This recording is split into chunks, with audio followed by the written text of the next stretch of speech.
Welcome to another episode, everyone. Please subscribe to the channel if you have not done so. A Detroit kingpin was set up by his own plug and killed on Mother's Day in jail. It was his own plug who set him up, but he was a kingpin himself. But he got taken out. Let's get into it. I'm the nigga in the D that y'all ain't know about. When Blaze said brick, I'm the fuck he was talking about. K-B, big boss, black Rothstein. Racks on racks, I'm flossing. Just copped the watch filled with ice. Getting all this cake could change your life. It's for the keys I done flip. The other K is for the beat and the extra clip. I put a 1 on my ship, the nice extra bricks. I put a 1 on my ship, the nice extra bricks. I got kingpin status. Her body was found weeks later in Detroit. Her murder, though, remains unsolved. Now the U.S. Attorney's Office is asking a federal court judge to add decades in prison to a drug dealer's sentence because they think he is the killer. On Mother's Day, inside a federal prison, a Detroit drug kingpin was found dead. No fight reported, no clear explanation, just a man gone in a place where people don't just die without questions. His name was Theodore Chandler, street name Brick, a kingpin who thought rap videos could wash drug money. But here's where it gets crazy. Brick wasn't taken down by an op, didn't lose everything to street beef. The person who got him locked up was his own plug, someone he trusted. Years earlier, the feds tried to pin a woman's murder on him, and once you hear how she died, the way Brick ended up dead in that cell starts to feel familiar. So what really happened on Mother's Day, and how did a kingpin get set up by the one man he thought was loyal? To understand that, we have to go back to Detroit and see who Brick really was. Stay locked in, and if this story's already got you thinking, hit that like button. You're watching Hidden Crime Network. Theodore Chandler came up on Dexter Avenue, a stretch of Detroit where you either moved smart or moved loud. Brick, he moved loud. His street name said it all, Brick, named after what he sold. And he wasn't just pushing weight, he was trying to turn it into something bigger, something that looked clean. So he started a record label, Brick Entertainment, Brick Ent for short, dropped music videos with an artist who went by 2Ks, fast cars, stacks of cash, all white mansion parties. One track was called Kingpin. In the video, Brick's rapping about moving bricks, flipping keys, living like he was untouchable. The videos are still up, thousands of views, Brick performing like he was already a star. K-B, big boss, black Rothstein. Racks on racks, I'm flossing. Just copped the watch filled with ice. Getting all this cake could change your life. It's for the keys I done flip. The other K is for the beat and the extra clip. I put a 1 on my ship, the nice extra bricks. I put a 1 on my ship, the nice extra bricks. I got kingpin status. Kingpin status. But here's the thing about living loud. It makes you easy to find. He was affiliated with the street lords in Detroit, spent a lot of time at a spot called All Stars, a gentleman's club. Not just for the drinks or the scene. According to people who knew, that's where Brick handled business. And when you're handling business in public, people notice. From the outside, it looked like Brick had it all. The music, the money, the lifestyle, like everything was working. Except, it wasn't. Because while Brick was building his name in the streets, someone else was building a file on him, watching every move, every post, every transaction. And the person feeding them everything they needed to bury him, he was closer than Brick ever imagined. New Year's Day, 2013, Destiny Miles, 23 years old, a mother, steps out to grab food, quick run. She leaves her 6-year-old with family, heads to Benihana in Dearborn, and walks back out like it's any other night. Cameras catch her out. It's not Benihana, that's Benihana. And per normal, per usual, per video, someone ends up telling, someone ends up snitching. And in this case, apparently it's his best friend. We just seen a case like this, best friend snitching. This is his best friend that then gave up the whole operation, got him locked up. Seen the same thing with Rayful Edmond, you know, and then Rayful Edmond ended up snitching on everyone because he used that as an excuse that his best friend had told on him or what have you. And he snitched on 300 people as a result of that. In this case, it doesn't look like Brick returned fire would return the snitch favor. Instead, it looks like he died as a result of going to jail from his friend snitching on him. But we'll see exactly how his friend was involved in any or all of this. Wow. Outside. Then they catch the part that matters. Destiny gets into a silver Durango, and that's the last time she's seen alive. Weeks later, a city worker walks into an abandoned Detroit house and finds her body, shot in the head, execution style, blood everywhere. The case goes cold. No arrests, no clear suspects, just another unsolved murder in a city with too many of them. But years later, when the feds finally catch up to Brick, they'll try to tie him to Destiny's death. They'll claim she set him up to be robbed and he made sure she paid for it. They won't be able to prove it, but here's the rude awakening. Destiny was found executed in an abandoned house. No answers, no justice. And years later, Brick would be found dead in a federal prison. No clear explanation, no answers. Two people, two mysterious deaths, both connected to the same shadow. So was it coincidence, or does someone know exactly what happened both times? Hold on to that. We will get to find out soon. Because while Destiny's case was going cold, the feds were already building something else, a case that had nothing to do with murder and everything to do with the one person Brick trusted most. Dynasty Miles disappeared from a Dearborn restaurant on New Year's Day 2013. Her body was found weeks later in Detroit, but her death remains an unsolved mystery. Even though a convicted drug dealer was never charged with her murder, the feds wanted to add decades to his sentence, convinced that he knows the secret behind the mysterious kidnapping. But did the judge let it happen? Local 4 defender Kevin Dietz has a story. Theodore Chandler is facing a judge to be sentenced on drug charges. The prosecution wants him to do an extra 20 years behind bars because they think he is a killer. But will the judge allow it? This surveillance video shows Dynasty Miles on the last day she was seen alive. The 23-year-old mother was at Benihana's in Dearborn on New Year's Day. Her mom was watching her daughter. 1 month later, her body would be discovered in this abandoned home in Detroit. She was executed, shot in the head. The city worker who found her said there was blood everywhere. We sell it by the judge. It's Betty hustling. This is Theodore Chandler, the founder of Brick Entertainment. The feds think the musician killed Dynasty Miles after learning she set him up to be robbed. According to court records, the company was a front to promote and sell drugs. The DEA busted Chandler, and he pleaded guilty, thinking he would do a little time in prison and then get out. That's when the U.S. attorney threw him a curveball, saying they wanted Chandler to serve 40 years because they think he killed Dynasty Miles. It's a chilling effect upon justice. Anytime a person can be charged, not charged with. See, so they and this is the system for you. They done basically tricked him. He thinking he plead guilty to this distribution or what have you, that he's about to get a little time or not that much time, whatever it is that they told him the time he may do once he pleads guilty. But instead, they threw a so-called curveball once he pled guilty and said, nah, instead, we want you to do 40 years. 40 years, whatever age he already is at this juncture. And they want him to do 40 years. It's a life sentence.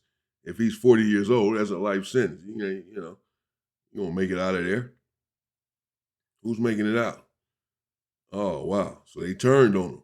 And over this case, which we'll see, but, it looks like the narrator so far is trying to say basically he didn't have anything to do with it. But for some reason, the feds they believe that he did, but it looks like maybe they didn't charge him with it. They just wanted him to do 40 years for this other case. And they justify that by saying, because we believe that he did this. Well, charge him with it and find him guilty. Present the evidence and find him guilty. What are you talking about? I don't know, man. This ain't adding up. The defense never arrested, yet and still go to prison for the rest of his life. That's a chilling effect upon justice and our justice system. Attorney Alvin Keel told the judge there's no real evidence Chandler killed Dynasty Miles, and he should not go to prison for it. He insisted 6 years max for the drug charges was fair.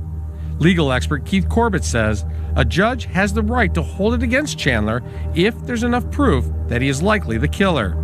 The government has a preponderance of the evidence suggesting to the judge that he may have been complicit in this particular murder, in which case the judge can factor that into this sentence. They held a hearing to find out.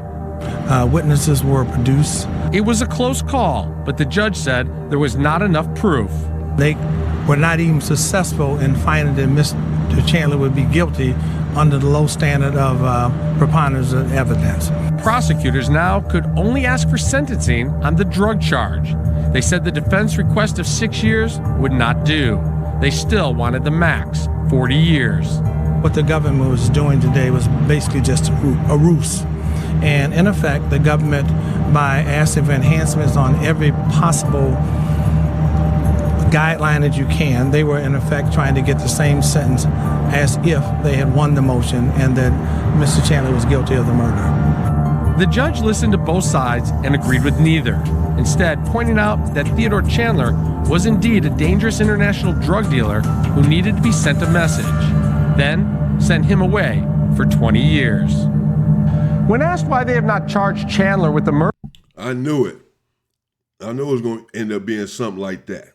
So the judge just basically went down the middle with the prosecution who wanted 40 years based on a murder that they never charged him with. If you believe he did it, then how come you didn't charge him with it and prove it in a court of law that he committed this crime? Instead, you just want a freebie. You want to tell a judge, we believe he did this, so give him 40 years. Even though he's in here for this, for these offenses, for trafficking or what have you, we want you to give him 40 years for this murder that happened however long ago they said it happened, some years ago. And he's never been charged with it, never been arrested with it, no evidence that he committed the murder. We just believe that he did, so we want you to give him 40 years for that. Man, this is crazy. And the judge, yeah, okay, he didn't go for it. Yeah, all right, we gave him 20. Murder of Dynasty Miles, prosecutors say it is the job of the Detroit Police Department to pursue evidence and present a case. The Dynasty Miles case remains unsolved. Kevin Dietz, Defenders. This wasn't Brick's first run-in with the feds. He'd already done 94 months for distribution and money laundering. He'd served that time, got out, and went right back to work. But when someone with that history starts moving weight again, the feds don't just watch, they wait. In 2012, a DEA informant sat down for an interview. The feds called him DEA 1. And when they asked who the major players were in Detroit, DEA 1 gave them a name, Brick. Said he was large scale, moving product throughout the city, making runs to Chicago and back. But here's the part Brick never knew. DEA 1 wasn't just talking after the fact. He'd been cooperating since 2010, feeding the feds information for years, all while still playing his role like nothing had changed. So when Brick thought he was doing business with someone solid, the feds were already building a file. And DEA 1, he wasn't the only one talking. By 2013, there were multiple people feeding the feds information. People who'd seen Brick operate, people who knew his routines, people who could point to cars, houses, and cash drops. Brick was still posting on Instagram, still dropping music videos, still moving like he was untouchable. He didn't know the walls were already closing in. Because the person he trusted most, his plug, the one moving work across borders, wasn't just cooperating. He was the reason the feds knew everything. And soon, they'd have more than just informant tips. They'd have his voice on tape. By 2013, Brick's Colombian plug, the one he'd been doing business with for years, was under surveillance in Colombia, which meant every time Brick called him, every text message, every deal they set up, the DEA was recording it. And on June 18, 2013, Brick and his plug had a conversation that should have been a wake-up call, but Brick didn't catch it. The plug sends a text. What's up though? Is it done? Brick responds, no, they running around now. I came out earlier and gave them the names and the bread. I'm finna get with them now in a minute. I'll call you soon as I get with them. The plug replies, all right, man. Brick texts back, it's getting dead, bro, what's up? And then the plug says something that should have made Brick stop everything.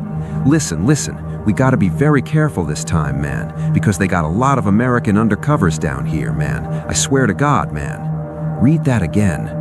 They got a lot of American undercovers down here. Brick's response? Sheesh. The plug keeps going. Yeah, they say they got a lot of people, right? Brick doesn't ask questions, doesn't pull back. He just keeps pushing. You mean, where do you think all this money coming from, huh? The plug tries again. I told you, call your people.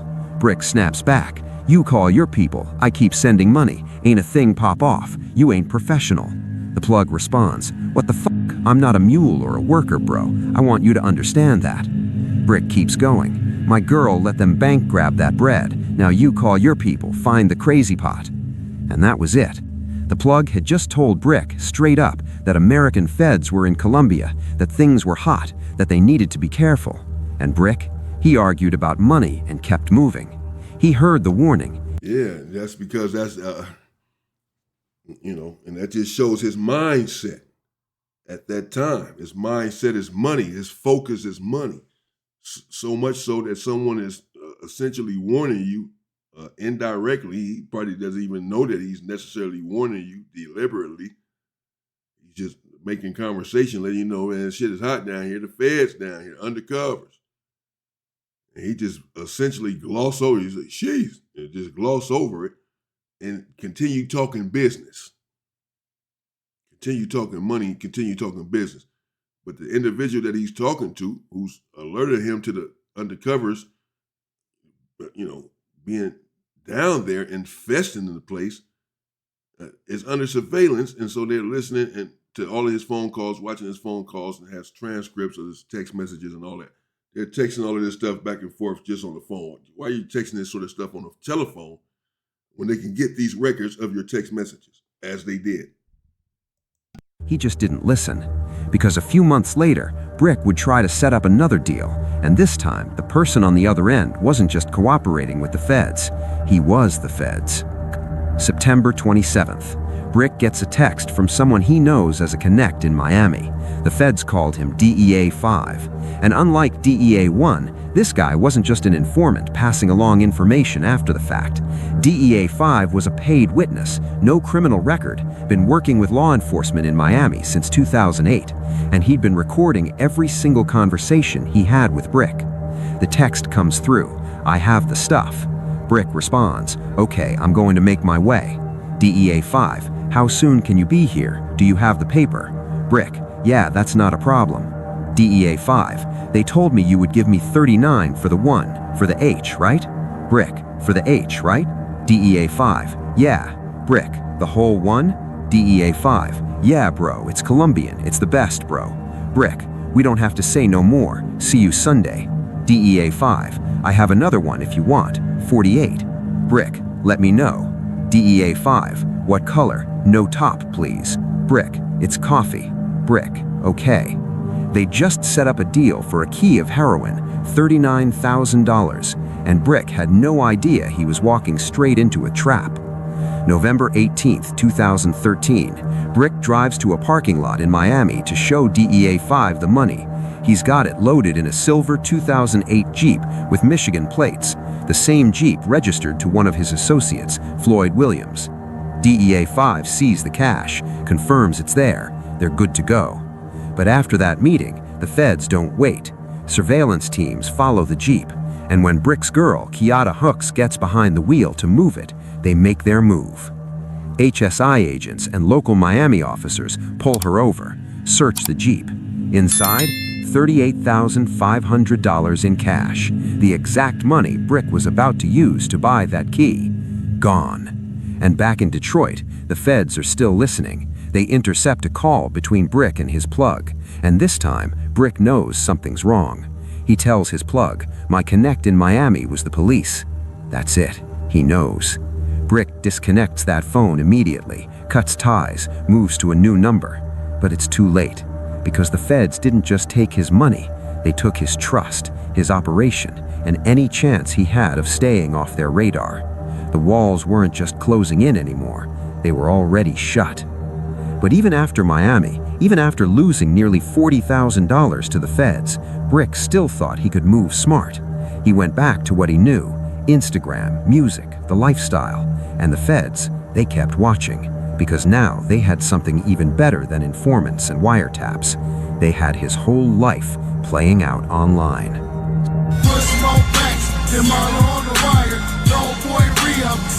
Whole life playing out online. We know the feds are watching this stuff online. They've been using rap lyrics against people in cases. They've been using podcasts against people in cases and to build cases. Instagram, YouTube, TikTok, it doesn't matter. Everyone needs to be careful with this internet, flossing your illegal, illicit businesses, telling your business and thinking that it's just cool because you want to floss. It can cost you your life. You have to be careful. That's it. This individual here, he had a lot going on, clearly, but they're watching him. They have informants on him. And he's talking too much on the phone, just like Big Meech and them did. Big Meech didn't say a lot on the phone, actually, but a lot of his crew did. They had a lot of information on them based on these phone calls. They're watching, they're listening. John Gotti was listening to his phone calls. Yeah, they're going to tap something. You're under investigation. They need information on you. You just have to be careful. He's sitting here communicating with this individual who's under this heavy surveillance. And he tried to tell him it was undercovers there, but he continued on, bro. Still trying to see exactly how he ended up dying, why he ended up dying. On fire, got me on fire, got me on fire. All money spending, got me on fire, got me on fire, got me on fire. Still shaking down. By late January 2015, agents were monitoring Brick's private Instagram through an undercover account. His crew started posting pictures from Arizona, hotel lobbies, stacks of cash, the kind of flex that said they'd just picked something up. The feds identified the hotel, pulled phone records, got a warrant to track the phone in real time. January 30th, 2015, Michigan State Police pull over a 2012 Chevy sedan heading back from Arizona, 2 of Brick's associates inside. Search turns up multiple kilos of cocaine hidden in a trap compartment. The feds seized their phones, went through the messages, found texts between one of them and a contact saved as Brick with his photo attached. Messages showing Brick had been directing the whole run. But the feds weren't done. August 22nd, 2014, surveillance teams watch Brick leave his Farmington Hills home in that silver Jeep. They follow him to the Hawthorne Suites in Detroit. Agents watch Brick meet another associate on the second floor. The guy's carrying a dark shopping bag. They walk to the Jeep. Brick takes the bag, places it under the rear seat, pushes the seat back. The associate drives off. Brick goes back upstairs. The feds didn't search the car that day. They didn't need to. They were just stacking evidence. By November 2016, they had everything. Wiretaps, informants, Instagram posts, traffic stops with kilos, surveillance footage. And that's when they came for Brick. No warning, no second chances. The trap had been set. Of course, that's what the feds do. They build a case. They wait till they got a case on you. Look, they took his money, didn't arrest him, nothing, took $39,000 or $38,500. The deal was for $39,000. I don't know what he was doing with the other $500. But they took the money and never arrested him. They just building their case. Had him under surveillance there, saw him doing some stuff, didn't touch him. The feds, they're going to wait until they got you dead bang, till they build this whole, compile all of this evidence against you, even if it takes a decade. And then they're going to come and get you. That's normally how they operate. And they was letting him go on and on and on for years, make his money, do his stuff. And then they came and got him. Then he got to jail and just somehow he did not make it out quickly. For years. Brick just didn't know he'd been inside it the whole time. November 2016, the feds arrested Brick on conspiracy to distribute cocaine. He pleaded guilty, figured he'd do 6 years, get out, rebuild. But while he was waiting for sentencing, prosecutors brought up Destiny Miles. They told the judge they believed Brick killed her, wanted to add 20 years on top of the drug charge, 40 years total. Brick's defense attorney fought it, said there was no evidence, no weapon, no witness. And of course, they believed that he did it, they said, because she set him up to be robbed. It's the story that she set him up to be robbed, so they believe that he put one in the back of her head. Nothing concrete.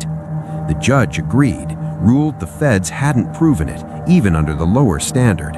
The murder charge didn't stick, but the judge still called Brick a dangerous international drug dealer, and instead of 6 years, he got 20.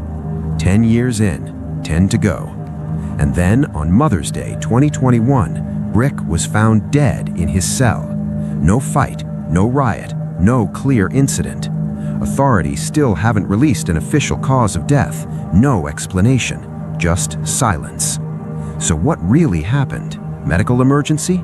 Something the prison doesn't want to talk about? Nobody's saying. And if that sounds familiar, it should. Because Destiny Miles was found dead in an abandoned house, shot in the head, with no arrests and no answers. And Brick was found dead in a federal prison with no clear cause and... Yeah, but we still don't know exactly why he died then. You know, I mean, the headline was that his plug set him up. Well, I guess that just means set him up to go to prison and then or jail, then he died in there. I don't know, it seems a little messed up because it seemed like the judge, I mean, you know, she did not believe that there was enough evidence to charge him or give him 40 years because of this, because of the young lady who was killed. But nevertheless, she may have still been influenced by some of that argument or some of the argument that the prosecution made because she gave him 20 years. Yes, we know he's a dangerous individual, whatever, but it looks like the statute for that crime carried 6 years, or at least he was eligible to receive 6 years for this. But you can say she threw the book at him, then she more than tripled that time. And this was 10 years into his sentence when he passed away. So if he'd had 6 years, he'd have been at home, and who knows what would have happened. No answers. 2 people, 2 deaths, both tied to the same world, both unexplained.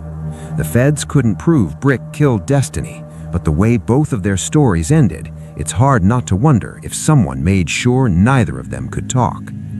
Rest in peace to Destiny Miles. Rest in peace to Theodore Chandler. So what does all this mean? That the streets don't love you back? That loyalty's a lie? Yes. It's deeper than that. Let's bring it all the way back. Brick thought he had it figured out. Move weight, build a label, wash the money through music, live loud, post it all on Instagram, make it look like success. But the whole time, the person he trusted most, his plug, was feeding the feds everything they needed to bury him. Wiretaps, surveillance, informants, Instagram posts, it all stacked up. And by the time Brick realized what was happening, it was already over. He got 20 years. Halfway through, he's working on an appeal, trying to get home. And then, on Mother's Day, he's found dead. No clear explanation, just gone. So here's the lesson. In the streets, loyalty is supposed to be everything. But when your plug can set you up, when the people you trust can flip on you without warning, what does loyalty even mean? And it's not just street talk. The game doesn't love you back. It doesn't care how long you've been in it or how loyal you think you are. The second you become a liability, the second someone can benefit from your downfall, that loyalty disappears. Brick moved loud, and loud gets you caught. But quiet betrayal, that's what destroys you. If you've seen loyalty switch sides on someone you know, drop a comment and... Wow. Rest in peace to Brick, you know.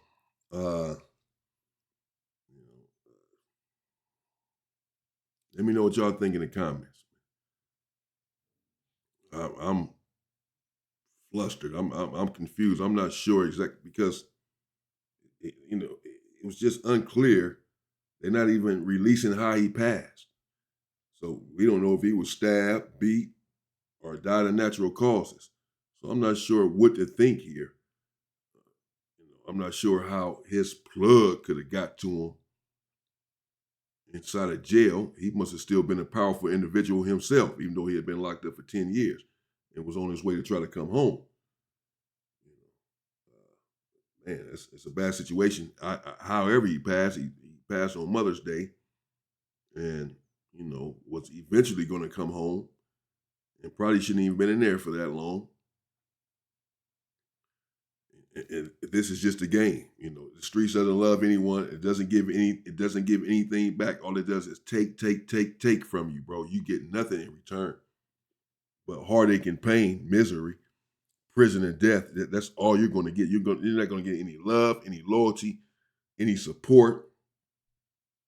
You're on your own, man. You're on your own out here in these streets, bro. The same people you think care about you and have fealty towards you are gonna leave you when the shit hits the fan, man. You have to support yourself and support your family, bro. And the hell with the streets, because all that love and effort that you put into them, it is not going to return it. It never does. Stay safe and stay free, people.